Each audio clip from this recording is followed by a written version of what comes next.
faut dire que j'ai été impressionné par la qualité de l'accueil. Un accueil à la fois solennel et chaleureux, hein, qui traduit l'excellence de la qualité de relations qui lie l'Université virtuelle de Côte d'Ivoire à la chaire UNESCO de bioéthique de l'Université Alassane Ouattara.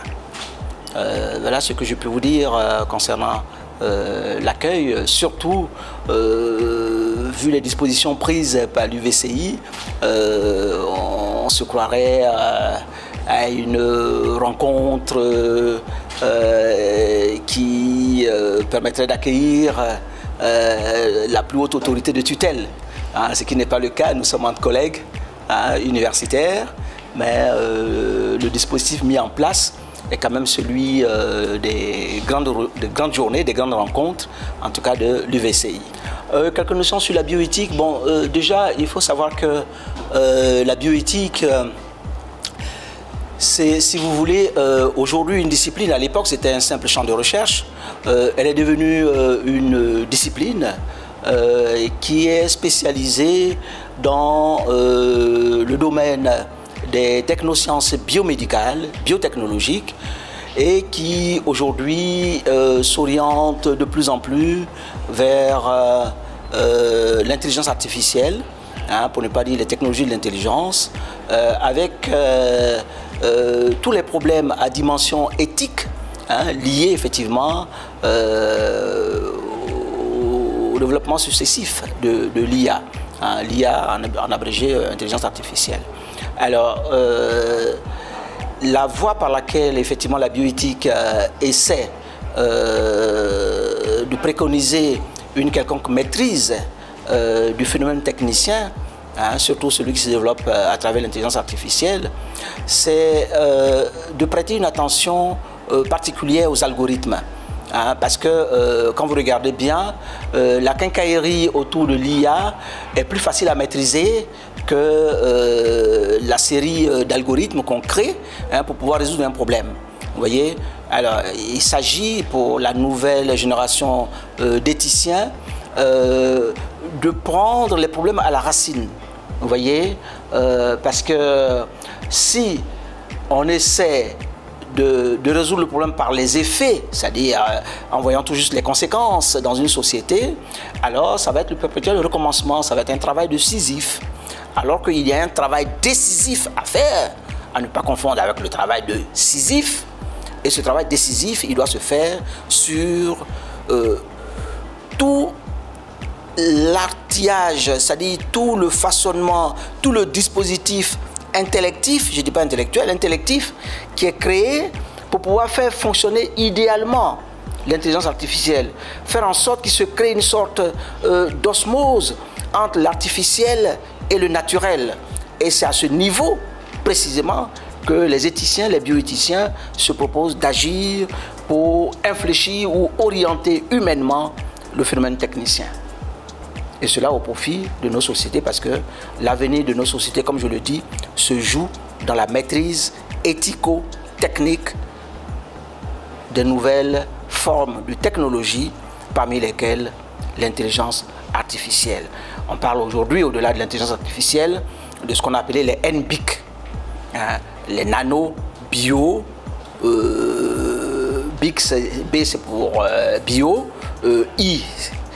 I, ça renvoie par l'IA, l'intelligence artificielle, et le C, ça renvoie aux sciences cognitives, c'est-à-dire le cognitivisme, hein, qui était à peu près ce qu'on peut appeler,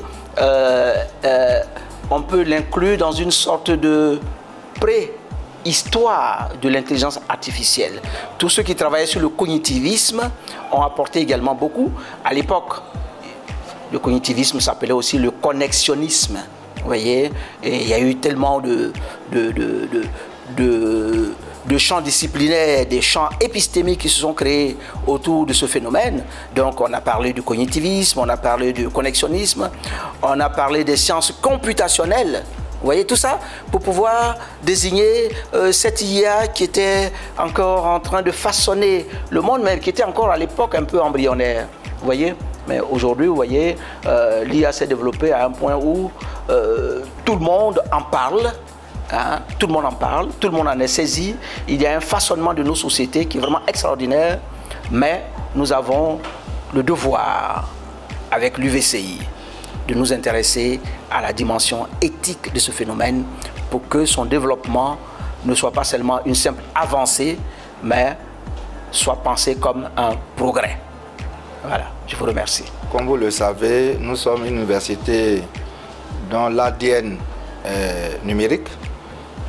Donc, vous remarquez aussi que nous sommes aujourd'hui à l'ère du numérique et nous allons demeurer pour un moment, en tout cas dans l'ère du numérique. Il est donc important de pouvoir faire en sorte que les avancées du numérique se traduisent en progrès pour l'humanité.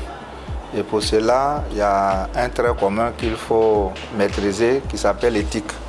Donc c'est en cela que l'Université virtuelle de Côte d'Ivoire, qui, comme je l'ai dit, est une université numérique qui évolue d'ailleurs dans les technologies émergentes que sont aujourd'hui l'intelligence artificielle, la blockchain, le big data, l'Internet des objets et toute forme de virtualisation qui avance à grands pas. Et aujourd'hui, on parle du métaverse. C'est encore ce nouveau monde qui s'apprête à remplacer ce que nous connaissons tous, qui est Internet aujourd'hui. Il va être rapidement remplacé par le métaverse. Donc, beaucoup de possibilités, donc beaucoup d'avancées, mais il faut que ces avancées soient vécues par la population comme des progrès de l'humanité. Et en cela, nous avons besoin de valeurs. Et ces valeurs sont regroupées dans ce que nous qualifions aujourd'hui d'éthique. Et il se trouve qu'en Côte d'Ivoire, nous avons l'opportunité d'avoir une chaire de bioéthique portée par le professeur Kwame Lazare, qui a été également aussi président de l'université Alassane Ouattara, mais qui a beaucoup contribué en tout cas au niveau de son domaine qui est la bioéthique. Donc nous avons voulu aussi conjuguer nos efforts avec la chaire qu'il porte pour que nous puissions co-construire un modèle d'environnement numérique, pour ainsi dire, favorable, qui va avoir beaucoup d'avancées, mais qui va être aussi un catalyseur de progrès pour la population ivoirienne. Mais comme il s'agit de technologie, il n'y a pas de frontières. Ça va être aussi une contribution pour le progrès au niveau de l'humanité. Et c'est pour cela que je trouve que ce jalon que nous venons de poser est un jalon en tout cas très important pour notre pays, pas seulement pour la Côte d'Ivoire, pour notre pays, parce que nous sommes des fabriques de l'avenir. C'est dans nos universités que nous fabriquons ceux qui vont porter, n'est-ce pas, le progrès. Donc je pense qu'aujourd'hui c'est un acte très important et je suis très heureux de la manière même dont tout cela se passe, dans la convivialité. Il y a eu des échanges très fructueux.